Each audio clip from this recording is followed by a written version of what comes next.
Oi, meu nome é Padre Mike Schmitz e você está ouvindo o podcast A Bíblia em um Ano, onde encontramos a voz de Deus e vivemos a vida através das Escrituras. O podcast original, The Bible in a Year, foi produzido pela Ascension e essa é a versão brasileira traduzida pelo leitor e dublada pelo Leandro. Usando a linha do tempo da Bíblia A Grande Aventura, vamos ler de Gênesis até Apocalipse, descobrindo como se desenrola a história da salvação e como nos encaixamos nessa história hoje. É o dia 340, você sabe o que isso significa, né? Significa que temos só mais 25 dias pela frente. Pois é. Loucura, né?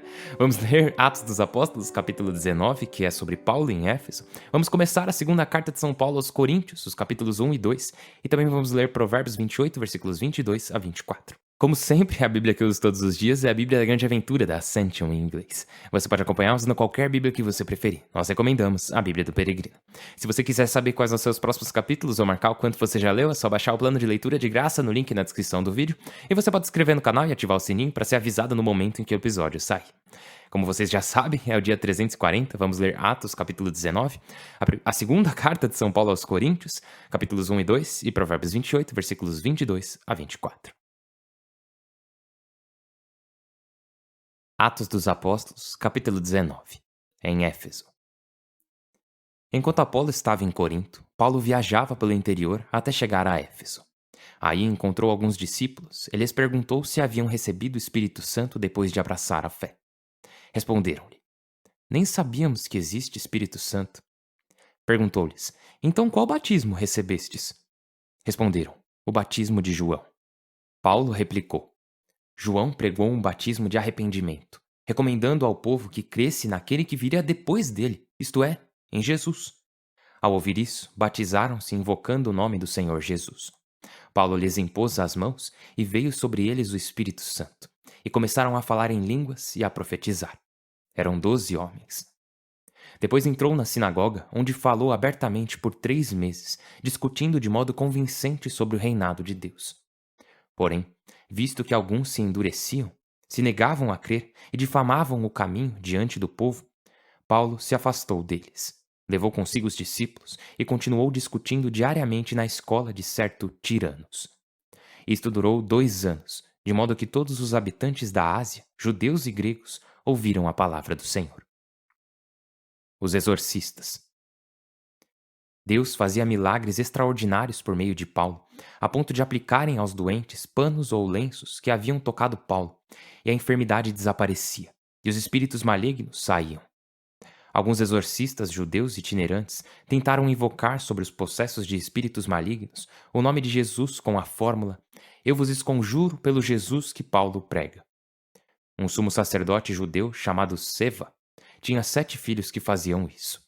Porém, um espírito maligno lhes disse: Eu conheço Jesus, sei quem é Paulo. Mas vós, quem sois? O homem possuído pelo espírito maligno investiu contra eles, dominou-os à força, de modo que tiveram de escapar daquela casa nus e feridos.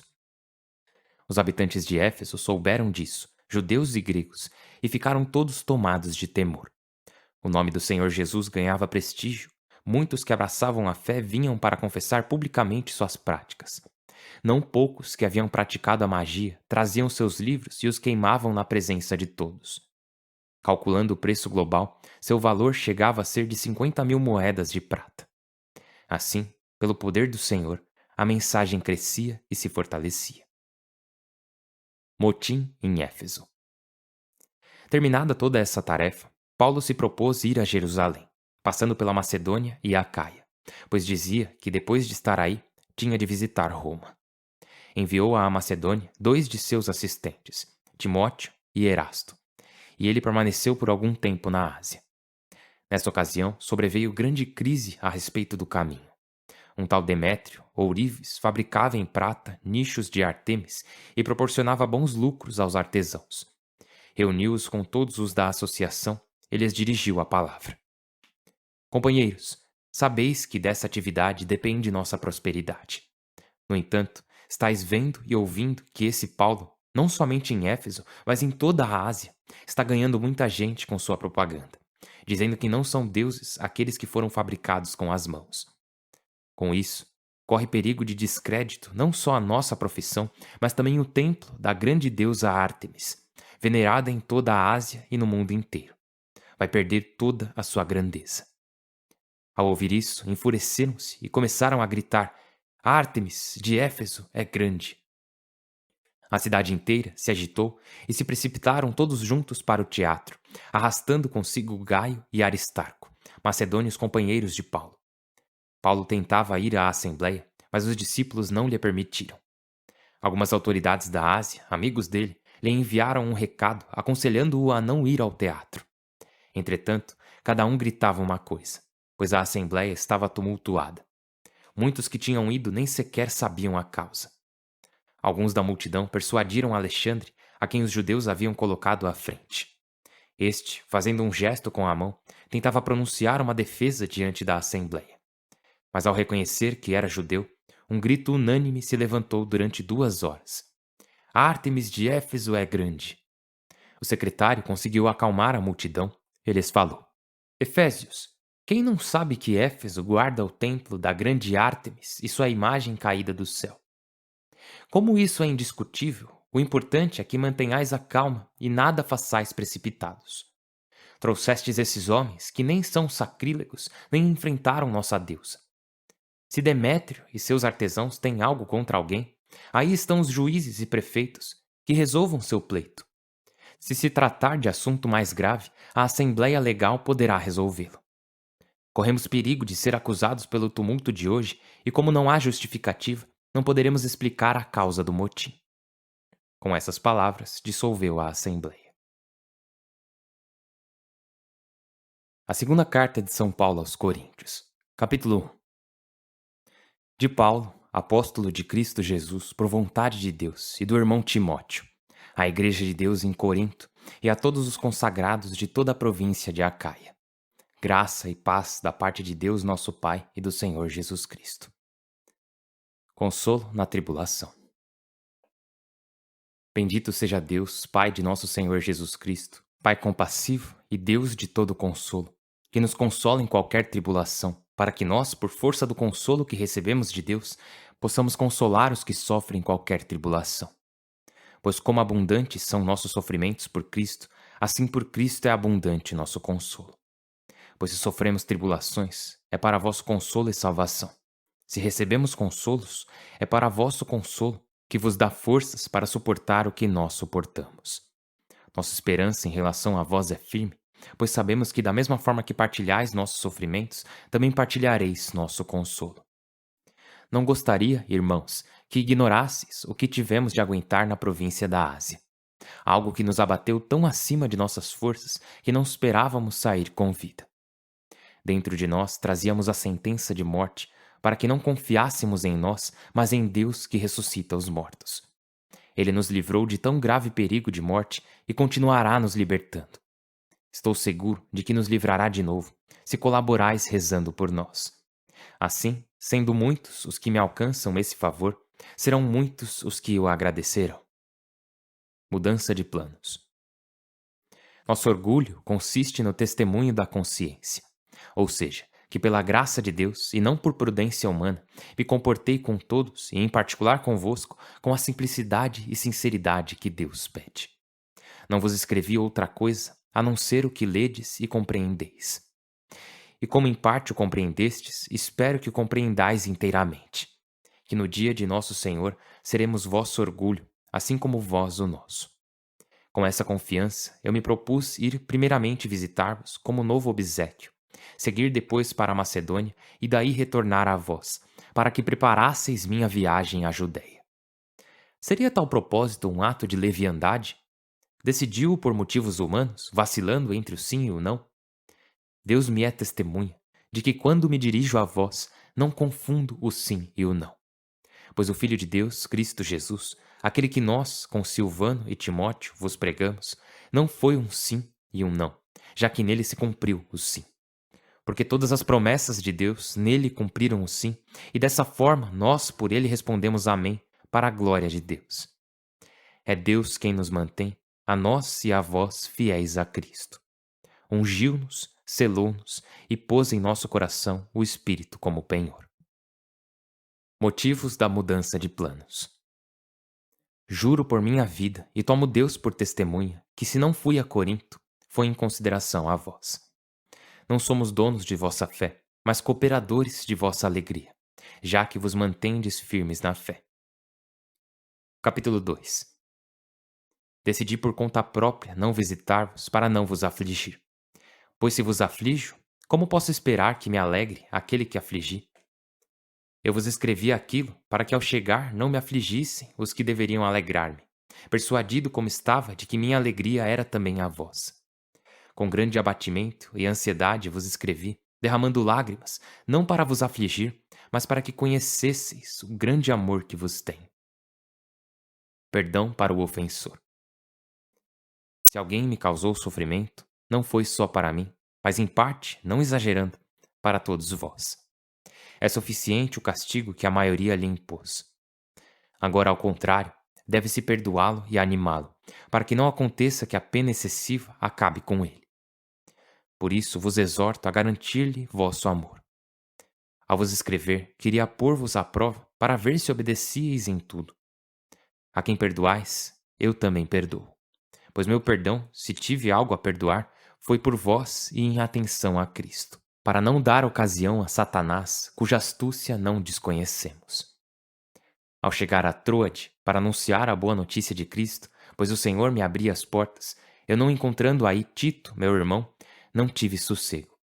Por isso me despedi deles e parti para a Macedônia. O ministério da nova aliança. Dou graças a Deus que me associa sempre ao cortejo triunfal de Cristo e por nosso meio difunde em todos os lugares o aroma de seu conhecimento. De fato, somos o aroma de Cristo oferecido a Deus para os que se salvam e para os que se perdem. Para estes, cheiro de morte que mata. Para aqueles, fragrância de vida que vivifica. E quem é digno disso? Porque não vamos, como muitos, traficando com a palavra de Deus, mas falamos com sinceridade, como da parte de Deus, diante de Deus e como membros de Cristo. O livro de Provérbios, capítulo 28, versículos de 22 a 24. O avarento se apressa para se enriquecer, e não sabe que lhe chegará a miséria. Quem repreende outro será mais estimado que o de língua aduladora. Quem rouba seus pais e diz, não pequei, faz companhia ao devastador. Pai do céu, nós te louvamos e te glorificamos. Muito obrigado por esse dia. Muito obrigado pela bênção de teu Filho e de teu Espírito Santo. Senhor, muito obrigado pela bênção do teu Espírito Santo. Ele que nos permite clamar, Abá, Pai, que nos transforma em teus filhos e filhas. Nos ajude a caminhar sempre no teu Espírito. Nos ajude a caminhar sempre na tua vontade. Nos ajude a caminhar sempre na tua graça. Por Cristo nosso Senhor. Amém. Em nome do Pai, do Filho e do Espírito Santo. Amém. O Espírito Santo. Cara, em Atos dos Apóstolos, no capítulo 9, Paulo vai para Éfeso e ele vê essas pessoas que são discípulos, eles são discípulos de Jesus, e daí ele pergunta para eles: vocês receberam o Espírito Santo quando abraçaram a fé? E eles respondem: a gente nem sabia que existe Espírito Santo. E isso mostra muito como muitos cristãos, como muitos de nós vivemos, né? Que sim, a gente reza em nome do Pai, do Filho e do Espírito Santo, mas a gente vive no poder do Espírito Santo. Muitas vezes vivemos como os efésios estavam vivendo antes de Paulo chegar. E Paulo explica para eles e reza por eles, e assim eles recebem o poder do Espírito Santo. E lembra, bem no comecinho de Atos dos Apóstolos, o que Jesus prometeu. Ele prometeu enviar o poder do Espírito Santo, a dinamite do Espírito Santo, né? O poder explosivo do Espírito Santo. No entanto, muitos de nós, cristãos, vivemos sem essa dinamite. Muitos de nós, sim, ouvimos falar do Espírito Santo, mas nunca paramos para pensar que Deus quer nos encher com o poder do Espírito Santo. Ele quer nos ajudar a caminhar, não pela nossa própria força, nunca pela nossa própria força, mas pela força dele, que vem até nós através do Espírito Santo. Eu acho isso muito incrível. Agora, mais adiante, no versículo 11 do capítulo 19, diz lá: Deus fazia milagres extraordinários por meio de Paulo, e daí diz também, a ponto de aplicarem aos doentes panos ou lenços que haviam tocado Paulo. E a enfermidade desaparecia e os espíritos malignos saíam. E essa passagem é uma das razões pelas quais nós, como católicos, temos o que chamamos de relíquias de santos, que tratamos com veneração. Não porque acreditamos em algum tipo de superstição, mas porque vemos aqui nas Escrituras que tem lenços e panos que tocavam as pessoas e elas se curavam. que Deus comunica sua graça através de objetos materiais. E por isso que nós, na Igreja Católica, temos esses objetos sagrados, essas relíquias de santos, porque sabemos que através deles, assim como acontece aqui no capítulo 19 de Atos dos Apóstolos, Deus comunica sua graça e seu amor. E assim, de novo, é Deus agindo, não é uma superstição do tipo, não, a gente acredita no poder dos paninhos e dos lenços. Não, não tem nada a ver. É porque acreditamos que Deus usa coisas materiais, coisas físicas, para chegar até nós, porque, né, somos feitos de matéria e espírito. Então Deus pode, com o poder do Espírito Santo, agir através da matéria para alcançar a nossa matéria, que por sua vez alcança nosso espírito.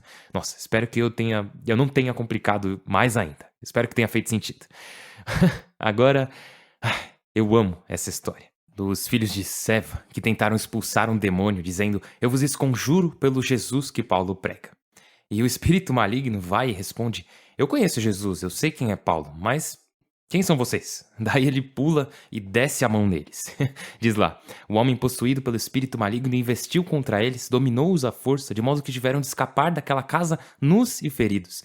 E todo mundo ficou sabendo dessa história, né? E eu acho que tem algo muito forte no fato de que os demônios conhecem os cristãos, né? Ele diz que conhece Paulo, mas mais importante ainda, eles reconhecem Jesus, o Filho unigênito de Deus. Eles reconhecem o nome, eles reagem ao santíssimo nome de Jesus. Eles obedecem e saem do corpo quando escutam o nome dele. O nome de Jesus é poderosíssimo. Mas brincar com esse poder, brincar com esse nome, achar que podemos só usar ele para exorcizar sem conhecer a Cristo, é algo, para dizer o mínimo, perigoso, muito perigoso. Agora lá em Éfeso, tem algo muito importante que acontece no fim do capítulo 19. Vemos muitas pessoas que praticavam magia, trazendo seus livros e os queimando publicamente. E diz lá que o valor de tudo que foi queimado chegava a ser de 50.000 moedas de prata. Pensa nisso! Quantas vezes nós permitimos ter coisas em nossas vidas que não deveriam pertencer a um cristão? Podem ser certos filmes, músicas, ou seja lá o que for. E essas coisas custam dinheiro, né? Mas aqui, os cristãos de Éfeso, eles veem que não convém a um cristão ter essas coisas, então o que eles fazem? Eles não vão e anunciam elas no Mercado Livre, dizendo: "Livro de magia muito usado, mas em ótimo estado. Motivo da venda? Eu encontrei Jesus e não quero mais ter nada a ver com magia." Não, porque fazer isso seria passar o mal para outra pessoa. Se você sabe que o que você tem é algo maligno, você não troca por dinheiro e dá na mão de outra pessoa. Então, o que eles fazem aqui? Eles destroem os objetos. Eles queimam o equivalente em objetos a 50.000 moedas de prata. Foi um ato bem grande de confiança no Senhor e um sacrifício enorme, renunciando a algo valioso por amor a Cristo, que tem valor infinito. Eu acho isso incrível demais. Daí depois vemos Demétrio, um ourives que fazia imagens de prata de Ártemis. Ou Ártemis, né? Eu não sei direito como pronunciar, porque na Bíblia tá com um acento, mas eu sempre ouvi Ártemis, enfim. E outros artesãos se revoltando porque o negócio, o ganha-pão deles estava sendo ameaçado. Por quê? Porque as pessoas não adoravam mais Ártemis. Agora adoravam Jesus Cristo. E isso é um modelo, isso serve de modelo para nós como cristãos. Nossa entrega total ao Senhor deve ser tão evidente ao ponto que a cultura ao nosso redor precisa mudar. Porque os cristãos que vimos, que antes mexiam com magia e coisas assim, eles podiam ter guardado seus livros de magia, eles podiam continuar comprando suas medalhas de Ártemis, e se eles tivessem feito isso, nada ia mudar. As coisas ao redor deles iam continuar as mesmas. Mas o que acontece é que esses cristãos recém-convertidos se entregaram tão completamente a Jesus que acabaram quebrando o negócio das pessoas que vendiam ídolos. Esses artesãos vão ter que fazer outra coisa para viver agora. E isso é uma bênção e um testemunho incrível, porque eles não forçaram ninguém a mudar, aprovando leis ou fazendo protestos e quebrando as coisas. Eles apenas disseram: "Olha, nós não vamos mais comprar isso porque somos cristãos agora. Essa prática diabólica que é comum nessa cidade, nós não vamos participar dela porque agora pertencemos a Jesus." E cara, nossa, eu acho tão incrível quando cristãos se unem e dizem: não vamos participar disso aí. Porque quando fazemos isso, quando vivemos de forma autêntica, o mundo ao nosso redor precisa mudar. E para essa mudança acontecer, temos que fazer sacrifícios, né? E aqui no caso foram as 50.000 moedas de prata. Ai, beleza. Foi isso que vimos no capítulo 19 de Atos. Hoje também começamos a leitura da segunda carta de São Paulo aos Coríntios, onde vemos claramente o coração de Paulo. Nossa, ele escreve essa carta do fundo do coração dele. Ele meio que diz, olha, a outra carta que eu mandei pra vocês, eu a escrevi pra não ter que dizer aquelas coisas pessoalmente. Ele meio que diz isso, né? É uma das interpretações que ele tá dizendo. Todas aquelas coisas que eu disse que vocês tinham que melhorar, todas aquelas correções que eu fiz a vocês, eu escrevi elas pra que quando eu chegasse aí, vocês já tivessem mudado e assim poderíamos ficar bem juntos. E eu não teria que dar bronca em vocês pessoalmente porque eu amo vocês. Eu tô parafraseando, claro, mas o que vemos aqui é uma amostra do coração que Paulo tem. Ele ama o povo coríntio. E sabemos o porquê. Ele ficou lá por 1 ano e meio se dedicando a eles. Então ele diz no versículo 1 do capítulo 2: decidi por conta própria não visitar-vos para não vos afligir. Porque na primeira ele afligiu bastante. Pois se vos aflijo, como posso esperar que me alegre aquele que afligi? Eu vos escrevi aquilo para que ao chegar não me afligissem os que deveriam alegrar-me, persuadido como estava de que minha alegria era também a vossa. Com grande abatimento e ansiedade vos escrevi, derramando lágrimas, não para vos afligir, mas para que conhecesseis o grande amor que vos tem. E esse é o motivo pelo qual ele escreveu aquela primeira carta sendo tão severo. E qualquer um que é pai ou mãe, qualquer um que ama alguém pode se identificar com isso, de dizer, as palavras que eu vou dizer podem ser difíceis de ouvir, mas eu não as digo porque eu quero seu mal. Eu não as digo para te julgar, eu as digo porque eu te amo. E isso é algo que eu acho que esse podcast pode proporcionar para muita gente. Porque por muitos anos você pode ter ouvido palavras assim do padre na sua paróquia, do seu pastor, dos diáconos, dos seus pais ou da pessoa que foi responsável por você. E eu acho que ao ouvir a palavra de Deus, através desse podcast, as pessoas podem ter percebido que, nossa, o Senhor Deus fez tudo isso por amor. Então, era isso que o padre estava tentando me dizer, era isso que o meu pastor queria me ensinar, era isso que meus pais estavam tentando me dizer quando eu era criança, e agora eu finalmente entendo, porque eu pude ouvir Deus em pessoa. Eu pude ouvir a palavra de Deus proclamada a mim. E eu tô começando a entender que essas pessoas me amavam, e é por isso que elas me diziam aquelas coisas, assim como Paulo ama o povo de Corinto, e assim como Deus ama a todos nós. Espero que tenha feito sentido isso que eu falei. Talvez pra você não faça, talvez você esteja tipo, ah não, pra mim não teve isso não. Mas eu espero que esse podcast esteja te ajudando a ver as coisas de uma outra perspectiva. Espero que esse projeto esteja te ajudando de alguma forma, porque eu sei que tem me ajudado bastante. Eu agradeço muito a Deus e a vocês pelos últimos 340 dias, porque realmente tem sido uma bênção incrível. Vocês têm sido uma bênção incrível. Não só pra mim, mas também uns pros outros, porque eu sei que vocês estão rezando uns pelos outros. Eu tenho certeza disso. Eu estou rezando por você. Por favor, reze por mim também. Meu nome é Padre Mike e eu mal posso esperar pra te ver amanhã.